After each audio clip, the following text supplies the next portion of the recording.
ஒரு அழகான காட்டில் ஒரு காக்காவும் கிளியும் வாழ்ந்துக்கிட்டு வந்துச்சு. ஒரு நாள் காக்கா ஒரு மரத்து மேலே உட்காந்துட்டு இருந்துச்சு.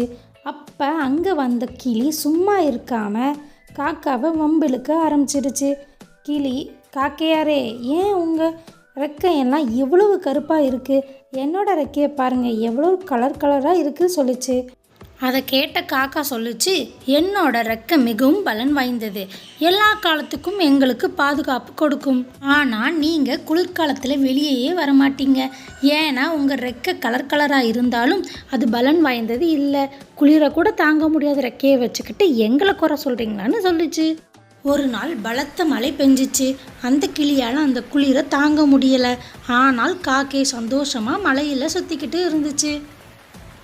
இதை பார்த்த கிளி, அன்னைக்கு நாம் காக்கையாரை குறை சொன்னோமே, நாம் தான் இப்போ கஷ்டப்பட்டுட்டு நிற்கிறோம் அப்படின்னு மூக்கூடைப்பட்டு அழுதுகிட்டே பறந்து போயிடுச்சு. இது என்ன தெரியுது சுட்டீஸ், யாரையும் நாம் குறை சொல்லக்கூடாது. இந்த வீடியோ உங்களுக்கு பிடிச்சிருந்த மறக்காம லைக் பண்ணுங்க, சப்ஸ்கிரைப் பண்ணுங்க சுட்டீஸ்.